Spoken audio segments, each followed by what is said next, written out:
We are right now in a very distinct era of the Ryder Cup. It is the era of the home blowout. For the last 5 Ryder Cups, the home team has absolutely crushed the visiting team, and it has never been close. At this point, we are on a decade of complete runaways. So, why is it happening? Well, I've always been one of those people who says, it's the fans.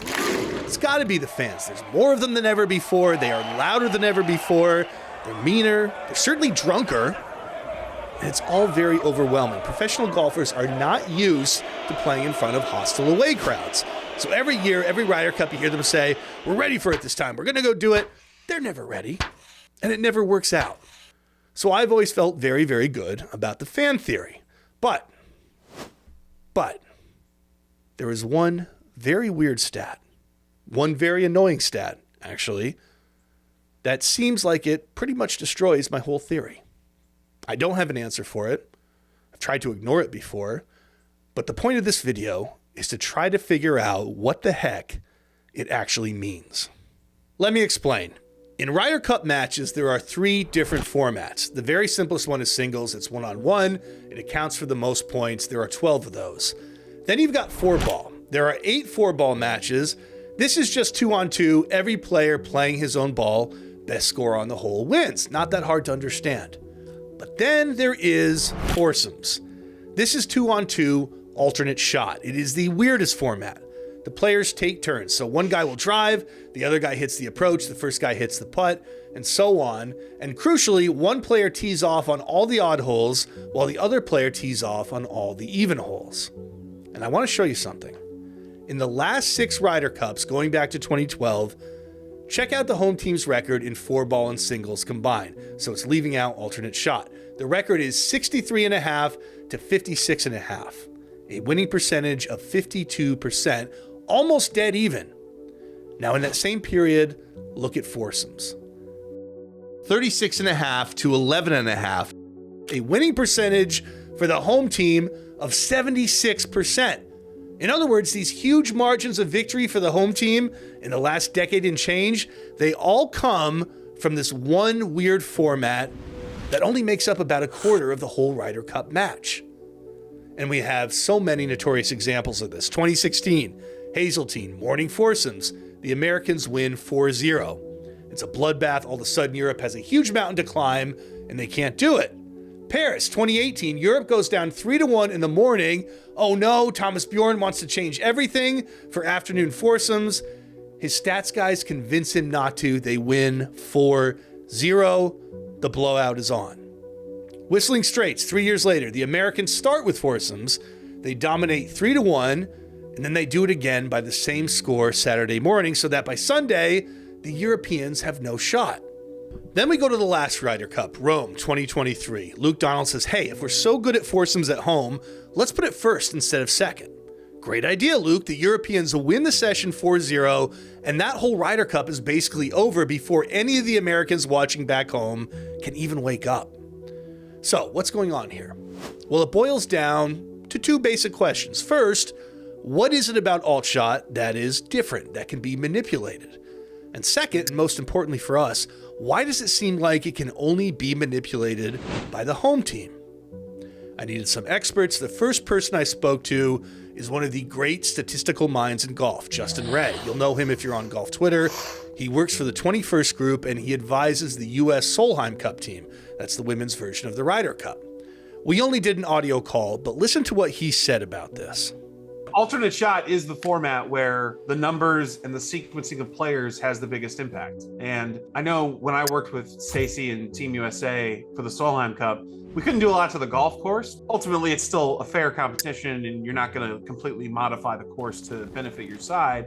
But what you can do is have a little bit of influence on which tee boxes are used on par 3s. But ultimately, it comes down to putting players in the best position possible. In other words, we are getting closer to solving the puzzle of what makes alt shot different. And that word Justin used, sequencing, is important because it determines which player is hitting what kind of shot. Now, the second man I spoke to is Jason Aquino. Jason is the head of Scouts Consulting. That's the group who advises Team USA on all matters, statistical, strategic, any research at all that they need. They're very important to the team. Now, quickly about Jason before you hear from him. When he was a kid, he was so Ryder Cup obsessed that he would tape the coverage and he'd watch it over and over and over again after school. Then he grew up and he became a military analyst working with the Department of Defense on long-range warfare strategy. So, can you imagine a better combination for a guy who would one day be a Ryder Cup strategist? I can't. And here's how he described the process of putting together a foursomes team. Ideally, you've chosen guys that are already good fits for the course. But here especially, you want them to be good fits for each other, both chemistry-wise and in terms of game type. So the question is, do they complement each other on multiple levels? All right. And then you've got to factor in who tees off on evens and odds. If you think about it, the guy teeing off on the evens is basically playing a very different golf course from the guy teeing off on the odds. And then you've got to factor in the golf ball. Like, it makes a huge difference. Some guys play low spin balls, some play high spin balls. Some are firm, some are soft. These guys are doing yardages down to the yard and factoring in what happens when the ball lands. So it stands to reason that the ball matters. Are you starting to get the sense that this is a very complicated puzzle? It's not quite like that in the other formats, where every player plays every hole on their own ball. Aquino gave me one example from the President's Cup in Montreal last year, where most of the par threes were on odd holes, meaning not only did you have the same player hitting all those tee shots, but the other guy would be hitting the putts. And the first guy, the one teeing off, wouldn't be hitting many drivers all day. But this can go as deep as, well, who's hitting the most approaches from 150 yards, and who's best at that? And then you have to account for 4 different partnerships in the same session and figure out which tees are the best fit for all of them. You can start to see how it becomes incredibly complex. And both of these guys made another point, which is that it's not surprising that the format itself can be volatile, that it can lend itself to these huge swings. Here's a great stat Aquino gave me. The average score of a Ryder Cup player in singles is 2.7 strokes under par when they finish. The average in alt shot is 1.2 under par. Remember, in both cases, you're playing just one ball, but clearly having to share the course with a teammate makes everything harder, which makes for bigger swings, and which makes it even more important for guys like Aquino to help the captains maximize every single advantage. Now we get to the second question. We know foursomes can be influenced more than other formats, but why does the home team come out on top? And this one, I'm just going to tell you, is harder. I thought maybe the away team wouldn't know where the tees were, but actually they do. Those are now set by a basically neutral committee. Both teams learn the general tee locations early in Ryder Cup week, but they aren't even told which tees or pins that they're given will be used for which session. So that doesn't explain anything, and we're back to the same question. What accounts for the home team advantage? I asked Justin Ray. The problem with him is the one time he has consulted for the U.S. Solheim Cup team in an away match in 2023 in Spain, he was hugely successful. The Americans won the foursomes match 6-2. So that home advantage that we see in the Ryder Cup doesn't apply for him. So no wonder he said this.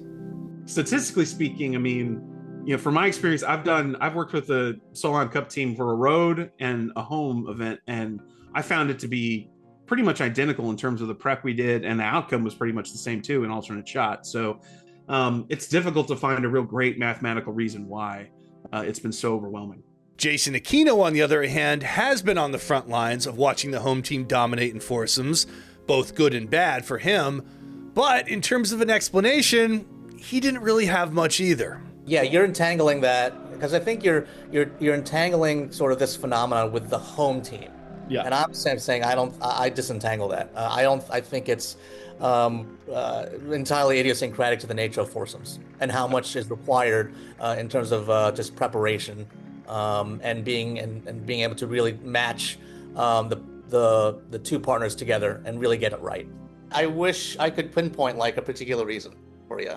It's so disappointing for me to be able to not be able to give you a good answer, but it's just I certainly have theories, but I'm not particularly good enough that I'd be willing to share, to be honest with you.